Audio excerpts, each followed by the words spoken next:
उत्तम से उत्तम मिले, मिले नीच से नीच, पानी में पानी मिले तो मिले कीच में कीच। तुर्की और चीन एक दूसरे के बिल्कुल पूरक हैं, लेकिन ये क्या, तुर्की ने चीनी एम्बेसी के पानी क्यों काट दिए? तुर्की आखिर कौन सी दुश्मनी चीन से निभाने लगा? और क्या है ईस्ट तुर्किस्तान का मामला? तो वहीं दूसरी तरफ आखिरकार अमेरिका को झुका दिया भारत ने। अमेरिका ने बदला अपना सुर, पेंटागन ने कही बड़ी बात। तो वहीं सबसे बड़ी खबर, इजराइल का ईरान पर बहुत बड़ा हमला, और ये हमला ऐसा है जो कि ईरान के सारे इरादों पर पानी फेर रहा है। जानेंगे इन खबरों को विस्तार से। तो अचानक से अर्दोगन के नुमाइंदों ने चीनी एम्बेसी की पानी काट दी। बेचारा कोई वॉशरूम में होगा तो सोचिए उसका क्या हाल हुआ होगा। हालांकि इसके पीछे एक बड़ी वजह बताई जा रही है। दरअसल चीन का ये भाग कहलाता है उइगर मुसलमानों के लिए नरक, क्योंकि चीन ने उनकी जिंदगी यहाँ पे नरक बना रखी है। अब आप जान लीजिए, ये जो उइगर मुसलमान हैं, असल में ये तुर्की बोली भाषा के लोग हैं। इन्हें मूल रूप से तुर्की का ही माना जाता है। तुर्की मूल के कई लोग, लगभग एक बड़ी जनसंख्या कजाकिस्तान, किर्गिस्तान, चीन, इन इलाकों में रहती आई है, और इन लोगों के बीच आपस में काफी अच्छा कनेक्शन है।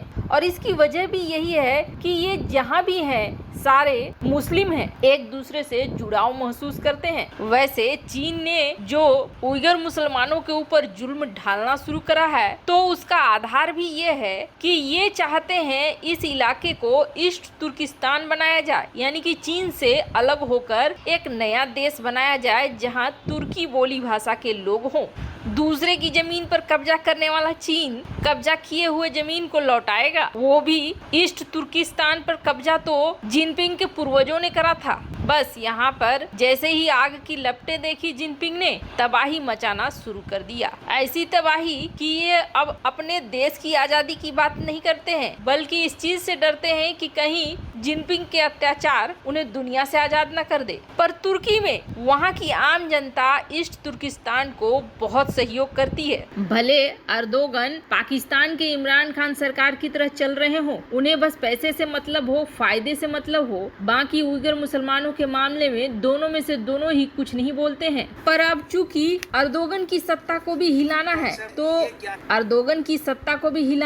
तो वहाँ की जो विपक्षी पार्टी है उसकी नेता अक्सेनर ने एक ट्वीट डाला, जिसमें उन्होंने ये कहा कि हम उइगर मुसलमानों के लिए चुप नहीं बैठेंगे। जिस तरीके से चीन कर रहा है ये बहुत गलत है, और तुर्की ईस्ट तुर्किस्तान के लिए आजादी के लिए संघर्ष करेगा। जिस तरह से बड़ी जनसंख्या को निशाना बना रहा है चीन, उस पर हम चुप नहीं बैठेंगे। ये अर्दोगन के विपक्षी नेता की कहना था, जिसके बाद आदत से मजबूर चीनी एम्बेसी ने धमकी दे डाली, और धमकी देने के बाद वहाँ के मेयर ने पानी की लाइन काट दी, और ये कहकर काट दी कि आप हमारे नेता को इस तरह से धमकी नहीं दे सकते हो। हमारे यहाँ लोकतंत्र है और हम अपने विचारों को खुले तौर पर रख सकते हैं। वैसे ये वाली सजा अभी तक चीनी राजदूतों को कहीं और नहीं मिली होगी। तो वहीं दूसरी तरफ आखिर अमेरिका ने अपने सुर बदले। जिस तरीके से अमेरिका की यूएसएस जॉन भारत के इकोनॉमिक जोन से होकर गुजरी और बड़ी भद्द पिटी अमेरिका के इस निर्णय की। दरअसल खुद अमेरिका में भी इस बात के लिए सवाल उठने लगे कि जब अमेरिका इस तरह से बचकानी हरकत करेगा तो क्वाड को लेकर क्या फ्यूचर होगा, और भारत क्यों यकीन करेगा अमेरिका पर। और सिर्फ भारत ही नहीं, अमेरिका जो एग्जाम्पल सेट कर रहा है, इससे अमेरिका के पार्टनर बनने से कोई भी इनकार कर देगा और न ही भरोसा करेगा। जिसके बाद अपनी गलती का एहसास होने लगा अमेरिका को, क्योंकि ये बातें न सिर्फ एंटी चाइना देश कहने लगे, बल्कि खुद अमेरिका के कई बड़े नेता इस बात को उठाने लगे। जिसके बाद पेंटागन, जो पहले काफी सख्त होकर ये कह रहा था कि नहीं हमने कुछ गलत नहीं किया है, ये फ्रीडम ऑफ नेविगेशन के अंदर है, इसलिए हमने ऐसा करा है, आगे भी करेंगे, उन्होंने अपना सुर बदल दिया। और सुर बदलते हुए अब ये कहा कि हम तो जा रहे थे मालदीव, बस हम उस रास्ते से गुजरे और हमने किसी चीज की कोई हानि नहीं पहुंचाई और न ही कोई युद्ध युद्धाभ्यास किया है, बस हम वहाँ से गुजरे हैं। अमेरिका के आवाज में ये नरमी आई, लेकिन अमेरिका को ये समझना होगा कि भारत पाकिस्तान नहीं है जो उसके इशारों पर चलने के लिए कुछ भी करने को तैयार हो जाए। वैसे आपको बता दें, दक्षिण चीन सागर हो, हिंद महासागर हो, इन इलाकों पर जितने सुपर पावर वाले देश हैं, जिनके पास थोड़ी बहुत शक्ति है, उन सब की नजर है। और बड़ी वजह ये है कि इसके अंदर अकूत खजाना भरा हुआ है, तेल, गैस, खनिज, इतना अकूत खजाना भरा हुआ है जितना इनकी अर्थव्यवस्था भी न होगी। यही वजह है कि कभी चीन धौंस जमाता है इन क्षेत्रों पर, तो कभी रूस धौंस जमाता है और कभी अमेरिका।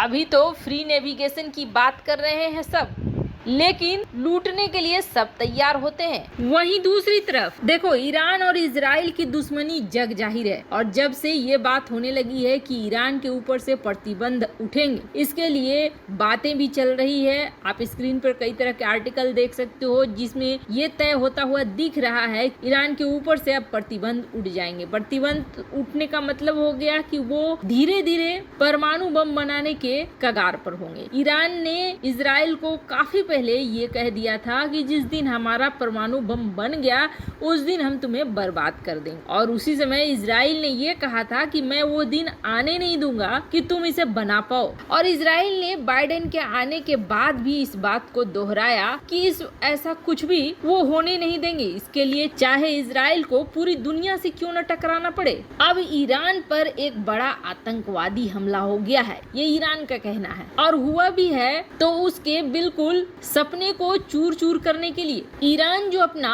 परमाणु कार्यक्रम चलाता है, उस पूरे इलाके में न सिर्फ बिजली गुल हो गई, पावर ग्रिड फेल हो गया, बल्कि वहाँ के कंप्यूटर्स भी हैक हो गए। नाताज कॉम्प्लेक्स जो कि दक्षिण तेहरान में है, वहाँ पर इजरायली साइबर अटैक हुआ है, जिसकी वजह से इस इलाके में अफरा तफरी मच गई। और मजे की बात ये है कि शनिवार को ईरान के राष्ट्रपति हसन रूहानी ने इसका उद्घाटन किया और रविवार को इजराइल ने इसे पूरा हैक कर लिया। न्यूक्लियर फैसिलिटी में जो भी पावर का नेटवर्क था वो सारा कुछ हैक हो गया और पूरा अंधकार छा गया। हालांकि ईरान का कहना है कि अभी तक कोई हताहत नहीं हुआ है, लेकिन ये एक परमाणु आतंकवाद है जो इजराइल ने हम पर किया, और हम बता दें हम इसका एक्शन जरूर लेंगे। वैसे आपको बता दें अमेरिका के रक्षा मंत्री इस वक्त इजराइल में ही है। वैसे आपको क्या लगता है, इजराइल क्या इस वक्त दुनिया में सबसे अच्छी टेक्नोलॉजी रखने वाला देश है? कमेंट कर अपनी राय जरूर बताएं। जल्द मिलते हैं अगले वीडियो में नई खबर के साथ।